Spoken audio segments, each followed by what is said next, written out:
본문에 나오는 대로 당시 로마의 황제 아우구스도는 인구 조사를 실시하였습니다. 세금 징수를 위한 것이었죠.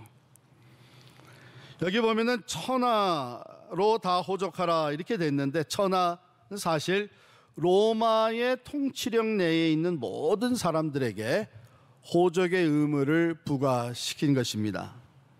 그래서 사람들이 이제 다 호적하러 고향으로 돌아갔는데, 갈릴리 지역의 나사렛이라고 하는 동네에 있었던 요셉도 자신의 아내 마리아를 데리고 자기의 고향인 유대 땅 베들레헴으로 갈 수밖에 없었습니다. 그때 마리아는 이미 예수를 잉태하여 만삭이 된 몸이었죠.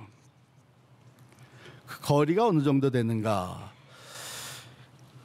갈릴리 나사렛에서 그 밑에 유대 땅 베들레헴까지는 직선 거리로 한 170km가 됩니다.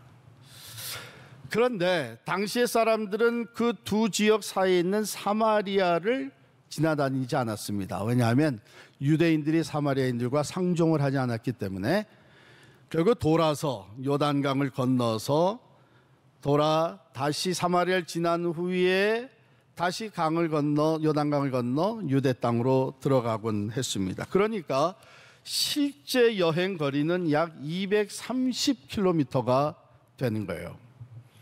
일반 사람들이라면 하루에 한 30km 정도를 이동할 수 있기 때문에 최소한 한 8일 시간이 소요가 됐습니다마는 만삭이 된 몸으로 적어도 한 10일은 걸렸을 것이다, 이렇게 추측이 됩니다.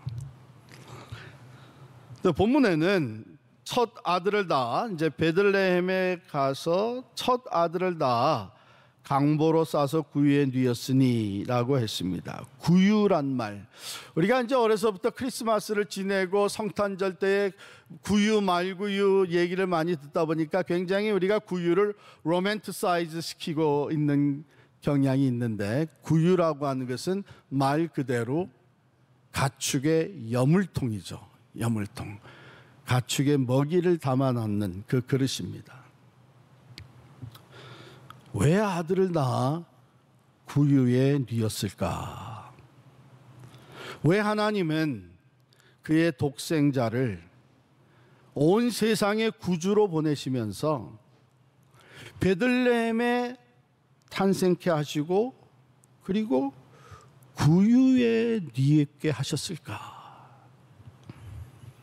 마치 우리가 본문을 척 읽게 되면 그거야 여관에 있을 곳이 없으니까 갑작스럽게 들이닥친 일인데, 갑작스럽게 해산을 하게 됐는데 여관에 자리가 없으니까 강보로 싸서 구유에 뉘었던 것이 아니냐, 그렇게 생각하기엔 예수님의 탄생이라고 하는 것은 너무나 오랜 시간 동안 준비되어져 왔던 것입니다. 하나님은 몇백 년 동안 예수님의 탄생을 준비하는 시간을 가지셨어요. 적어도 700년 전에 구약의 미가 선지자를 통해서 메시아가 베들레헴에 탄생할 것을 예언케 하셨습니다. 미가 5장 2절에 보면 베들레헴 에브라다야, 너는 유다 족속 중에 작을지라도 이스라엘을 다스릴 자가 네게서 네게로 나올 것이라. 그의 근본은 상고에 영원히 있느니라. 즉 적어도 하나님은 700년 전, 아니 훨씬 그 전부터 성육신의 사건을 구체적으로 계획해 오셨습니다. 그리하여 하나님의 아들이 이 땅에 육신이 입고 태어날 때에는 그 정해진 시간에 right time, at the right place, in the right way, 정해진 장소에 정해진 방법대로 이 세상에 탄생하도록 완벽하게 계획하실 수 있는 시간을 가지셨던 것입니다. 갑자기 일어난 사건이 아닙니다. 가령 하나님이 원하셨다면 얼마든지 그렇게 그 어려운 여행하지 않게 베들레헴에 살고 있는 신실한 한 여인과 다윗의 혈통의 남자를 찾아서 그 예언대로 베들레헴에서 아들을 낳게 할 수 있었습니다. 하지만 하나님은 베들레헴이 아니라 그곳에서부터 멀리 떨어진 나사렛에 살던 마리아와 요셉을 택하셨습니다.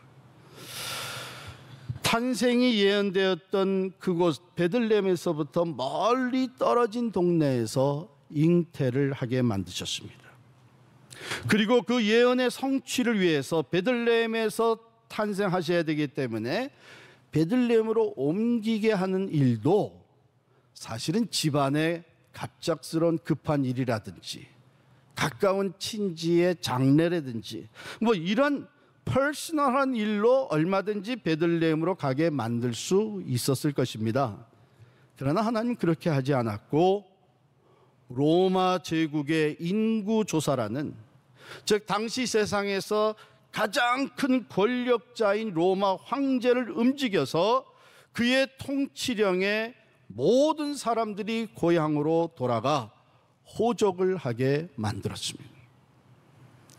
만삭이 된 여인을 나사렛에서 베들레헴으로 옮겨놓기 위해 거대한 제국을 움직이신 하나님이라면 베들레헴의 출산에 필요한 좋은 게스트룸 하나 정도는 얼마든지 준비해 놓으실 수 있지 않았겠습니까? 당신의 아들을 위해서 편안한 침대를 얼마든지 준비해 놓을 수 있지 않았겠습니까? 어쩌면 그것은 전국적으로 인구 조사를 하게 만드는 것보다 훨씬 쉬운 일이 아니었겠습니까?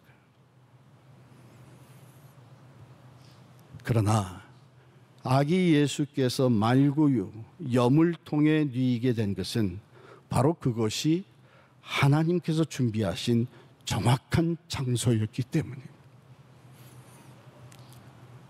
왜요? 우리가 그 다음에 나오는 말씀을 보면 먼저 이 말구유는 표적이 되었습니다. 사인이었습니다.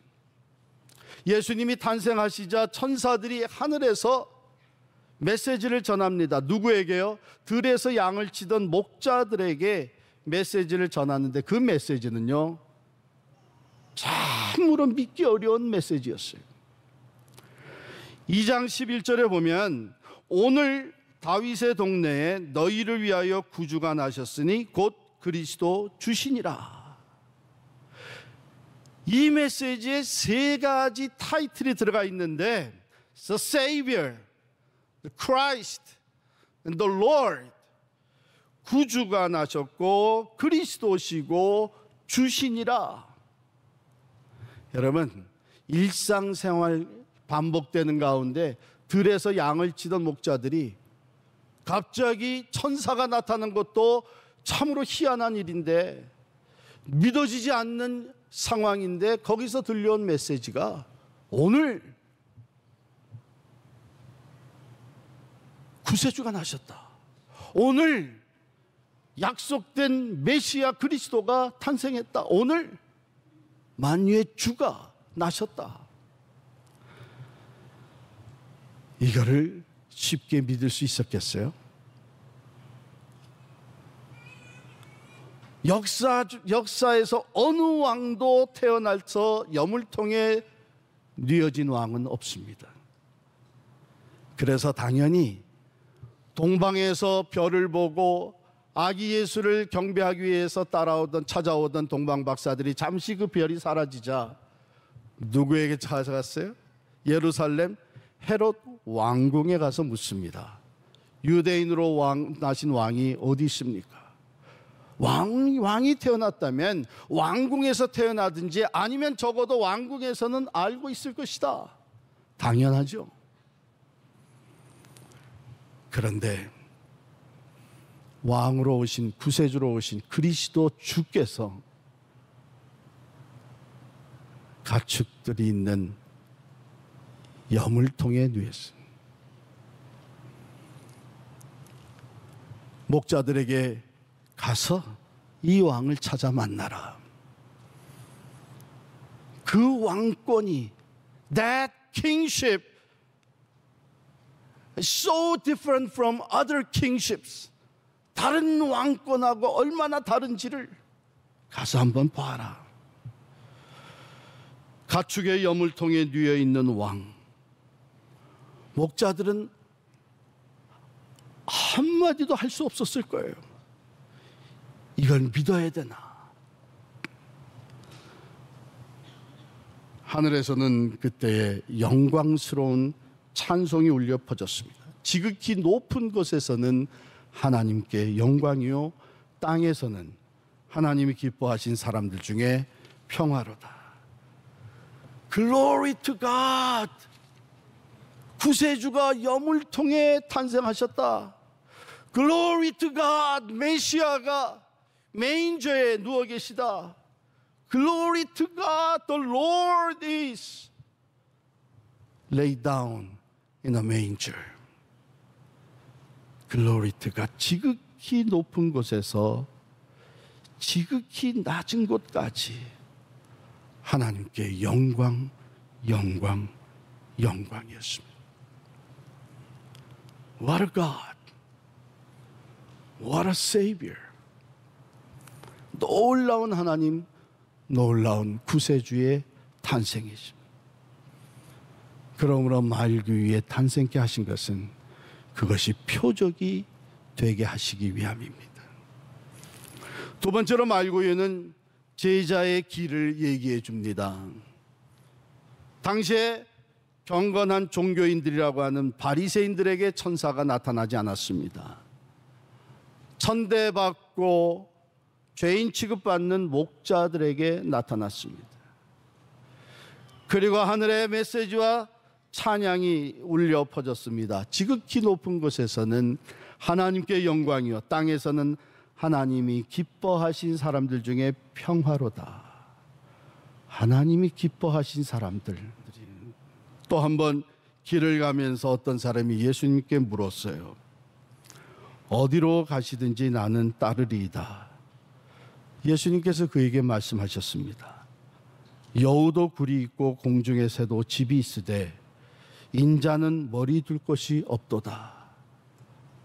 Except the manger. 말구유 밖에는 머리 둘 곳이 없으셨던 예수 그리스도. 주님은 이렇게 말씀하시고 Follow me, 나를 따르라 하셨습니다.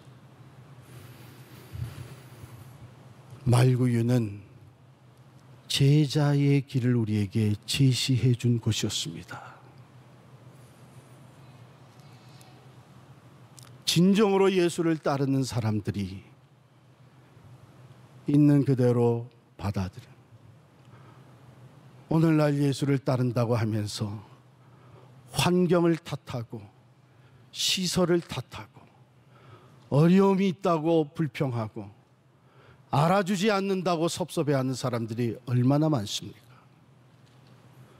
말구유를 생각하십시다. 거기서 예수님의 탄생과 더불어 우리는 참 제자의 길을 배우기 시작하는 것입니다. 세 번째로 말구유는 갈보리를 향한 첫 걸음이었습니다. 인간의 몸을 입고 낮은 곳에 찾아오신 예수님, 그 다음부터는 높아지고 높아지는 분이 아니셨고 낮은 곳에 탄생하신 그것은 시작일 뿐 그 이후 더 낮은 곳으로 내려가십니다. 사람들과 같이 되신 그분께서 이제는 종의 형체를 가지고 사람들을 섬겨주시고 사람들을 섬겨주시되 종들 중에서도 가장 낮은 종의 위치인 다른 사람의 발을 씻어주는 종의 자리에까지 내려가셨고 그리고는 더 낮은 곳으로 내려가시사 죄값을 치르는 십자가에까지 내려가셨습니다. 그러므로 말구유는 갈보리를 향한 첫 발걸음이셨습니다.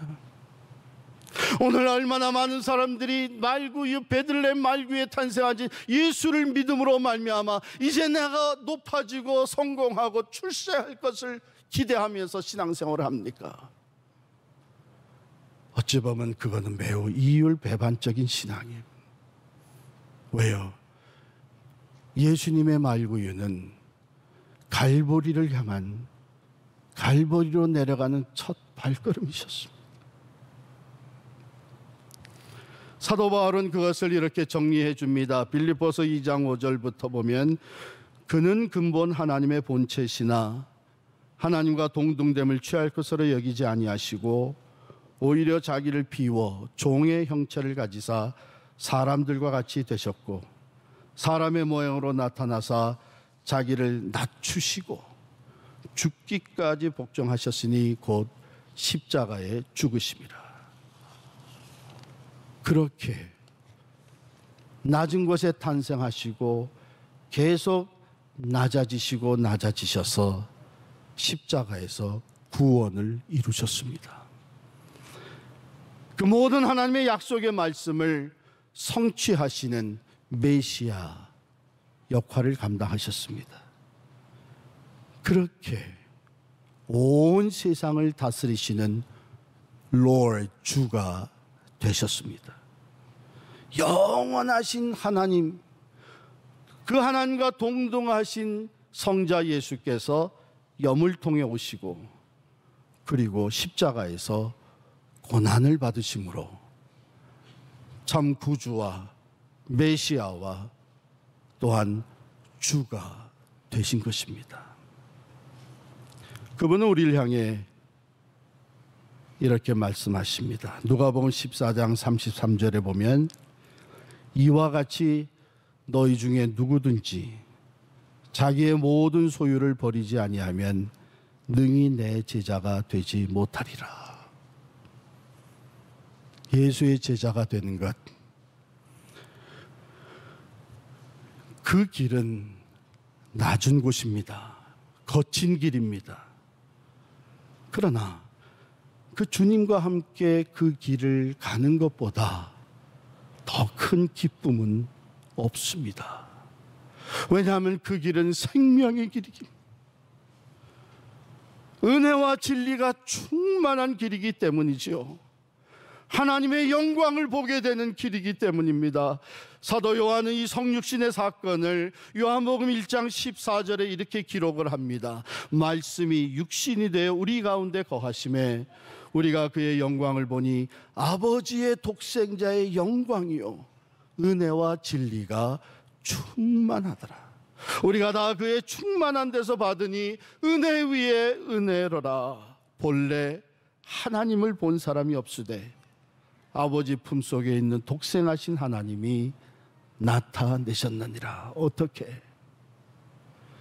말구 위에 탄생하시고 그것이 낮아지는 첫걸음이 되셔서 낮아지시고 낮아지심으로 그 섬김을 통해, 그리고 십자가에까지 낮아져서 온 인류의 죄값을 치르시는 그 희생과 죽음을 통해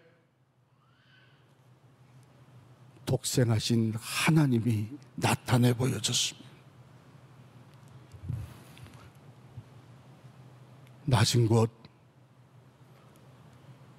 낮은 곳에 오신 예수님은 여러분과 저의 삶에 낮은 곳에까지 찾아오시지 않았습니까?